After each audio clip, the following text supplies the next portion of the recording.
This downspout freaks me out just a little bit. Yeah. Should we start? Yeah. Are you ready? See it with water coming out of it.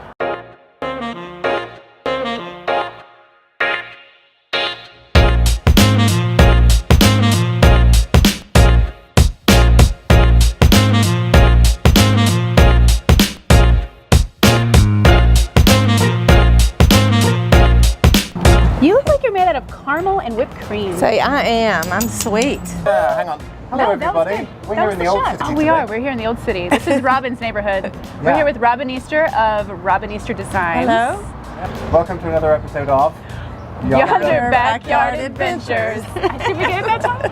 Yeah. That was perfect. Thanks for having us. Thank you. We're going to do a little walk, and we're going to talk a little bit about some of the history and how long Robin's been here and the changes she's seen, some of the changes she's helped create. It's cool. It's going to be a cool day. Thanks for joining us. It's Tuesday. Yeah, happy Tuesday. Happy Tuesday. Yeah. Robin, you've been in business. You said this is your 30th year. Yes. That's fantastic. Congratulations. Thank you. That's extremely cool. But can you tell, anybody who may not know much about Robin Easter Designs, just give us a history. How'd you get here? When I started in 1989, the city was made up of mostly like 4 or 5 big, large ad agencies, and there weren't many small studios. We were one of the first. So there was a real need for our level of work, and so we started a little studio, and we just grew really slow. I hired somebody as I was maxed out, and then I bought a computer as I was maxed out, Yeah. So we just grew slowly, and then we've been in the old city the whole time. You said there were maybe 4 or 5 main ad agencies when you started in 1989. Yeah. Were any of them helmed by a woman? No. Not a one? No, I'm actually in this organization called the Executive Women's Association, and it was formed in the late 70s because there were no women heading up anything. Wow. Where my ladies at? Right here. Right here. Can you tell us about this amazing bridge mural and what did Robin Easter Designs, have to do with this guy over here? Okay, so we felt like we put a bright, beautiful mural and we made it a tourist attraction, then it would change how it's used. And people use it all the time, and it shows up on social media all the time. So I volunteered to do the design work for this, my studio, because it was really important. We wanted to do something that just celebrates the pride we have in our city, and then we created a website to go with it so that you can actually do a scavenger hunt, or you can go on and learn bits of Knoxville's history, by looking up the image and then looking up the story that relates. So we wanted it to be interactive too. We're going to put the website down here so you can check it out yourself and do the scavenger hunt and come check out this beautiful mural. I know that you're very involved in the community, and that's, in fact, on your website, I pulled this directly from your website.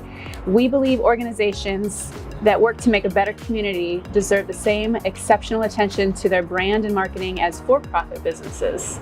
Absolutely. Well, that was incredibly powerful for me to see, because I think so often volunteer organizations just get something slapped on and move on.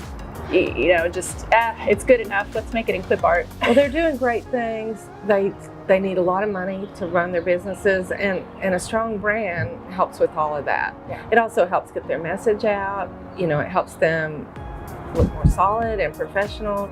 So these specific organizations I also pulled from your site that I know you're involved with. You've got Legacy Parks Foundation, Knox Heritage, Historic Old City Neighborhood Association, and Henry's Fund. Well, I've worked with Legacy Parks Foundation since it began. We developed their brand, and we did the Urban Wilderness and Outdoor Knoxville brands. So cool. We're real proud of that. We're working with the city also with Carol's Blessing to develop kind of pull all the different signage programs for all these different elements of the urban wilderness together. So that's been fun. And now there's another one that I think is equally important, if not more important, and that's Knox History Project. So we do a lot of work for them. We just did a book for them called Knoxville History, and we're getting ready to do a history book for Bearden. But they use those books as fundraisers. Okay. But we design their brand, but they're the ones who let people in this town know about the history of this town, which if you know your history, you're going to have more pride, you're going to save more buildings, and you're going to have this sort of redevelopment that we've had. So those organizations have all been important to me as organizations that have helped grow our city into what it is now. Yeah, because people want to be part of the story. They want to be part of that mural. And if they understand what a colorful, amazing mural it is, Yeah. they want to add their mark to it, right? Right. And So Old that's City great. Association, it's just, that is the organization that really works to bring all of the people that are in the Old City together to try to get things accomplished as a collective voice. Yeah. So we have, we get more attention from the city. We do a lot more events. It helps with development down here if we're a strong organization. Yeah. So that's been really rewarding for me. I really enjoy that. And then Henry's Fund is a dear friend of mine's son died from a drug overdose, and we wanted to help them. So this organization was set up to help provide scholarships or funding for people to go to rehab that want to, and provide education about drug addiction. And so just anything I could do to help them kind of make good over their loss of their beloved son. So I have an important question. When do you sleep? I wouldn't have it any other way. Okay. Shall we sit and continue our chat? Yes. This is completely unposed. Totally natural right now. Is this better? Thank you. So actually here I am staring at Curious Dog Hot Dogs and Sandwiches. You guys designed that? Yes, we did. So cool. This is completely, I was joking with Robin off camera a little bit, but this is like, she's like the sweetest mafia boss ever. Because she's like, this is my neighborhood. Few people want to move in here. I don't say that. You have to be good with It is Robin. my neighborhood, but Robin's my I love everyone who wants to move here. So we just want variety, and we like a little more retail down here, which is coming. I'm pretty excited about. So yeah, well, we've got Jack's, right? Aren't they on? Where are they? Are they not on the Jack's street? is on the 100 block. Okay. We count them as part of the Old City. Count and Jack's. then Hey, Jack's. Rolla, Okay. we have Rolla, which is Rolla's wonderful. great. But there's a few more things coming in on Central, which I can't say. And then Bluin is moving in on the other side of Jackson's. Bluin? Blumen. What are they doing? They're like hemp growers, and they're going to have a little store and a education space. It's going to be really nice. John Sanders is designing it, so it'll be beautiful. Oh, wonderful. So, yeah. Yeah, Old City's where you want to be. Yes. If you've got something that might be fashionable yet fringe, right? Isn't that? Yeah, we're not about chains. We like things that are a little quirky. Yeah, I like quirky And I love the historic kind of backdrop to all of it too. So yeah, it's amazing. It's beautiful. It's 20 question time. Okay. Or just question time. We don't always use 20. We usually use like 5. There's so many questions. Yes. All right, are you ready? Yes. What is your favorite thing about living in Knoxville? Can I say like maybe favorite 10 things? Because this is your neighborhood. Okay, you say anything you want. My favorite thing is that it is a really friendly and really welcoming town. It is not cliquish. It's small enough to be really personable. It's big enough to where we have culture, music, art. We have so many wonderful things. It's like there's more to do here than any one person could actually do. And it's high quality. I love that we're a maker city. I love that we have a historic backdrop. I love that we're by the water and there's like outdoor activities right in our back door. So I mean, like 5 minutes away from downtown. So it's phenomenal. I love all, and that we have, just having water. We have nature, we have history. We have all that. It's just, I just think it's perfect. It's a total package. I just love it. That's everything. So, and anywhere you go, you can find somebody just about, but you can also get away from everyone too. It's big enough to do that too. So I think it's the perfect size. It's the sweet spot. Yes. So anybody wants to move here, I don't know if we have room for you because we're already at the sweet spot. So we're gonna start doing applications. Yeah. How quirky are you? Do you make something cool? What else can go in that? Are you nice? You have to be nice. You have to be nice, welcoming, friendly. Can you cook? Yeah, cooking. Where's your inspiration come from? Well, I think if you're a designer, whether you're even doing the graphic design yourself, you're a designer in your mind. And so you live as a designer. And so everywhere you go, you're sort of noticing things, you're paying attention to colors and textures and typography. And so I get it around the world, but I employ young people who are very fresh. And that keeps me inspired and motivated. And I just look at everything that I can. I mean, I look online, I look at books. So Broad horizons. I'd like I've gone to a few conferences. I'd like for us to be able to do more of that, but yes, maybe you should start a conference. Badass. because I'm bored and I don't know what to do. What's your favorite bird? Well, robin. No, I love robins. But I mean, I love them because they're also like the spring bird. They're sort of happy, right? Yeah. So it's they sort of symbolize all that new beginning, fresh start. I love all that, and they're pretty. What point? Hold on. Yeah, we can let that go.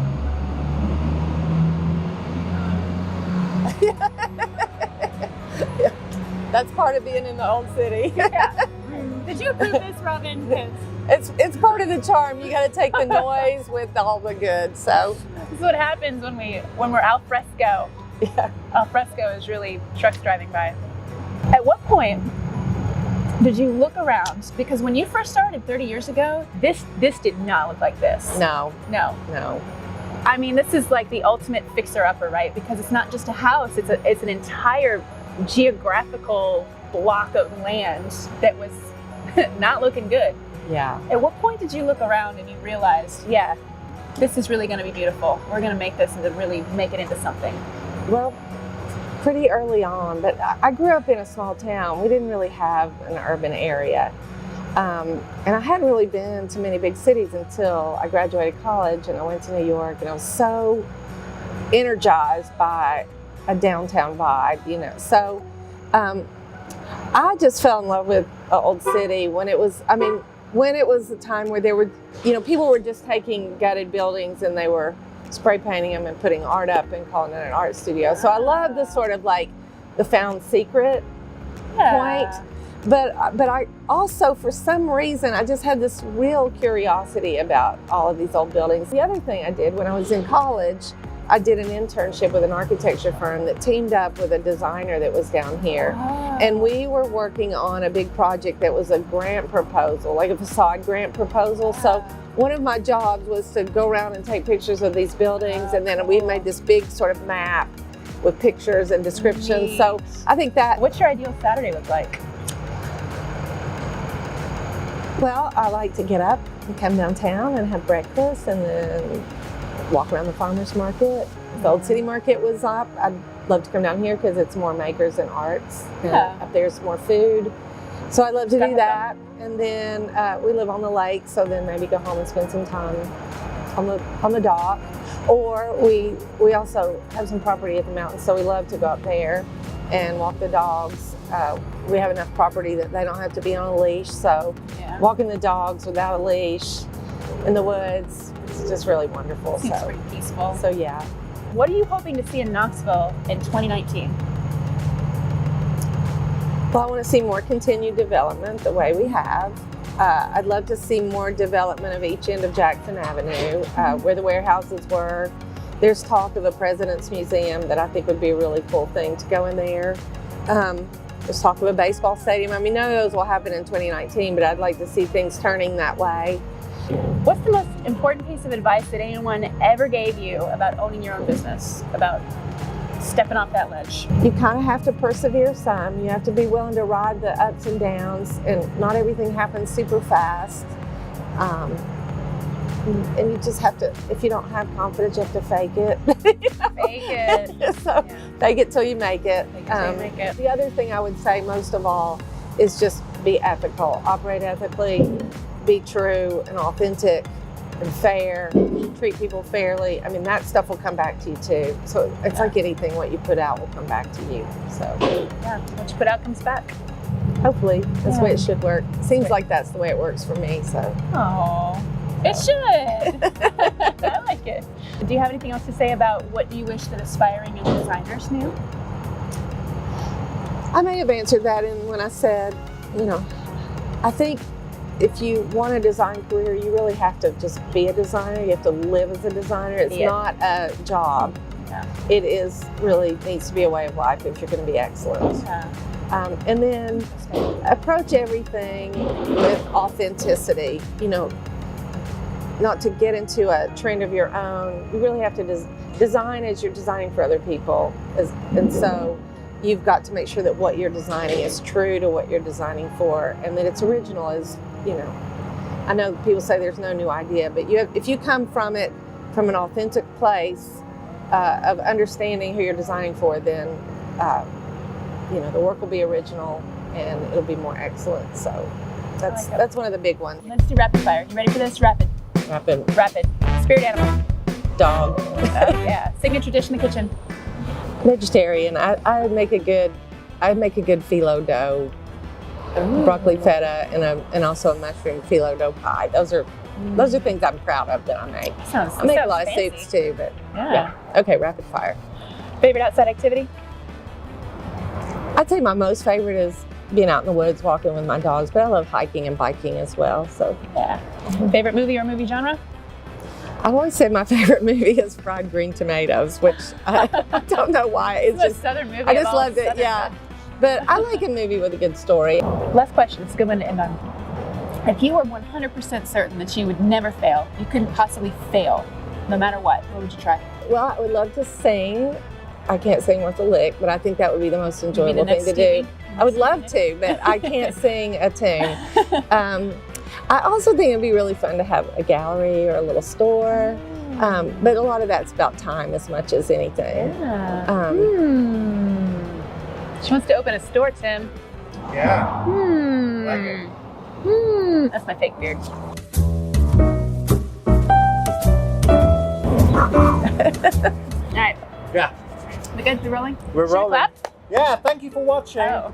Yes, thanks for watching. We had a great time. We Yes, sure we did. had a great time. It was excellent. Thank you. And I've always wanted to meet you, Robin, so this was Oh, excellent for me. It was way cool. Thank you. I enjoyed it. Yeah, so make sure you like and subscribe, hit the notification bell, and go check out Robin's stuff. Yeah, check it out. Check it. Website is in the comments. And the train as well. There you go. Thanks. See you next Tuesday. Bye, everybody. Bye now.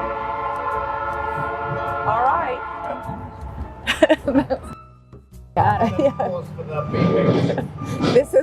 This is an urban environment, so They're not beeping because she's cursing. yeah, I'm not getting bleeped out. Yeah. Although I have to tell you, the most enduring joke, both because it was funny and because I'm still mad about it, that my husband never did for me, was when I was pregnant and I was in a closet and I had to come back out of the closet and he started beeping like that. I was so mad. I'm still mad about that. It was